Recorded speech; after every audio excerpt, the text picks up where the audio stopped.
कि मान लो आज मैं आपको अभी इंस्टेंटली 15 लाख रुपए दे देता हूँ आपको, ठीक है? तो आप उस 15 लाख रुपए का करोगे क्या? तो अगर आप यंग हो, तो क्या कहोगे कि भाई 15 लाख रुपए की कार खरीद लेंगे। एक सिचुएशन अजम्पशन है कि मान लो आप एक स्कॉर्पियो खरीद लेंगे, एक थार खरीद लेंगे, किया सेल्टोस खरीद लेंगे। उनका बेस मॉडल आओ बेशक, या आप उस पैसे को कहीं इन्वेस्ट करेंगे। मेरा ये मानना है कि अगर आप बहुत अमीर आदमी हैं, तो आप भाई कार खरीद दो आप 15 लाख रुपए का, या कुछ भी करो, आप 15 लाख के कपड़े खरीदो, मैटर नहीं करता। लेकिन आपकी आर्थिक स्थिति बहुत ज़्यादा स्ट्रॉन्ग नहीं है और एक आम परिवार से आप आते हैं, तो अगर आप आज मैं आपको 15 लाख रुपए दे दूँ, तो आप उसका करोगे क्या?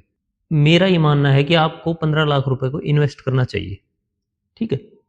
कैसे? आप देखिए, आपने मान लो 15 लाख रुपए इन्वेस्ट कर दिए, तो 7% अगर एफडी का इंटरेस्ट रेट भी लगाते हैं, तो वो सालाना कम से कम लाख रुपए आपको दे देगा। और अगर आप म्यूचुअल फंड वगैरह इस तरह से मिक्स अगर उसको इन्वेस्ट करते हैं, तो आपको साल के 2 लाख रुपए भी दे देगा। कम से कम 2 लाख रुपए साल के। यानी कि वो 15 लाख हर साल बढ़ रहे हैं आपके। और अगर आपके पास पैसा होगा तो कॉन्फिडेंस होगा, है ना? इमरजेंसी फंड के रूप में काम आएगा वो। तो आप जीवन में आगे बढ़ सकते हैं अगर आपका दिमाग फ्री रहेगा, रोज़ रोज़ी-रोटी के लिए आप तरसेंगे नहीं, तो आपका दिमाग फ्री रहेगा और आप जीवन में ग्रोथ कर सकते हैं।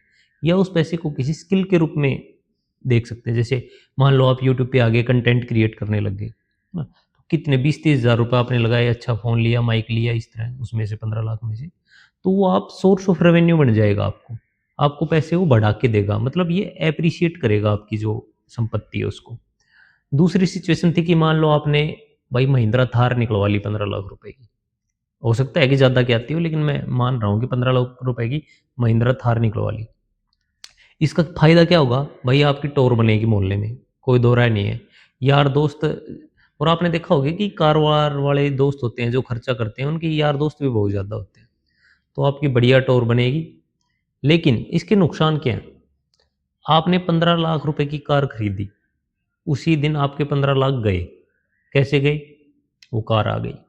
इसके साथ उसका इंश्योरेंस, हर साल इंश्योरेंस का पैसे देना है आपको उसका। उसका पॉल्यूशन सर्टिफ़िकेट, ठीक है? फिर मेंटेनेंस के रूप में उसका सर्विस कॉस्ट उसकी, टायर वगैरह चेंज होंगे वो अलग, और बीच में छोटी-मोटी एक्सीडेंट हो गया, टूट-फूट हो गई तो उसका खर्चा अलग। उसकी जो वैल्यू है वो भी वक़्त के साथ डेप्रिशिएट होगी। आपने सुना होगा ये कार वगैरह ये डेप्रिशिएटिंग चीज़ें होती हैं। मतलब वक़्त के साथ इसकी कीमतें घटती हैं। तो आने वाले 15 साल में उसकी कीमत ज़ीरो हो जाएगी, मतलब 15 लाख रुपए आपके ज़ीरो हो जाएँगे, और साथ में इतना खर्चा और लग जाएगा टायर-वायर चेंज करने में, उसका पेट्रोल या डीज़ल डलवाने में, ये कॉस्ट अलग से रह जाएगी।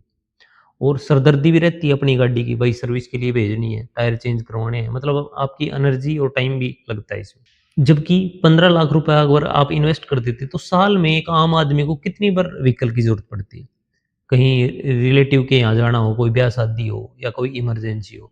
मैं मानता हूँ अगर रेगुलर ऐसा काम नहीं है आपका कि कहीं आपको कार से ट्रैवल करना पड़े, तो आपको मुश्किल से 5-4 बार ज़रूरत पड़ती होगी साल में। खूब लगा लो 10 लगा लो 10 बार ज़रूरत पड़ती है। तो साल में आप मोटा-मोटी 2 ढाई हज़ार रुपए में गाड़ी चली जाती है। कहाँ आपको जाना है? नज़दीक जाना होता होगा, 150 किलोमीटर जाना हो तो 3000 लगा लो। तो 3000 भी अगर लगाते हो साल के, 10 बार भी लगाते हो तो 30,000 रुपए का खर्चा लगता है आपका। और जबकि आपके 15 लाख हैं वो सुरक्षित रहेंगे, क्योंकि अगर एफडी करोगे तो ही लाख रुपए तो वैसे ही आ जाते हैं उसके। इसके साथ आपको ना ड्राइविंग की चिंता, ना गाड़ी एक्सीडेंट होने की चिंता, ना उसमें पेट्रोल डलवाने की, उसका इंश्योरेंस करवाने की, और मैं तो ये कहता हूँ कि उसके इंश्योरेंस इससे महँगा होता होगा, जितने में आपका काम चल गया जो किराए में लेके गए। तो मेरा यही मानना है कि पैसा होने से आपको मानसिक संतुष्टि मिलेगी, आपका आत्मविश्वास बढ़ेगा। जब आपको ये लगता है ना मेरे बैंक बैलेंस में 15 लाख रुपए हैं, आपका आत्मविश्वास बढ़ता है। आप ज़िंदगी में छोटा-मोटा रिस्क ले सकते हैं, कैलकुलेटेड रिस्क। मैं ये नहीं कह रहा कि 15 लाख आप झोंक दो। लेकिन हाँ, ये कर सकते हो, दिमाग में ये रहता है कि मनपसंद का काम कर लेते हैं। कोई नौकरी कुछ दिन अगर आपका नौकरी में मन नहीं लग रहा और आप नौकरी छोड़ना चाहते हैं, तो कैदियों की तरह नहीं रहेंगे। वो नौकरी छोड़ के अपना कोई दूसरा काम तलाश लेंगे, क्योंकि आपको पता है कि जितने दिन दूसरी नौकरी नहीं मिलती, तब तक 15 लाख रुपए हैं, बच्चे भूखे नहीं मरेंगे। तो ये फ़ायदा होता है। आपका क्या विचार और सुझाव है, कमेंट में ज़रूर लिखिए। और आपके पास 15 लाख रुपए हैं, तो आप उसका क्या करेंगे? कैसे इन्वेस्ट करेंगे? ये भी वीडियो के कमेंट बॉक्स में ज़रूर बताएँ। इस तरह का कंटेंट अगर आपको पसंद आता है, तो येस लिखें कमेंट बॉक्स में, और चैनल को सब्सक्राइब करके सपोर्ट कर सकते हैं।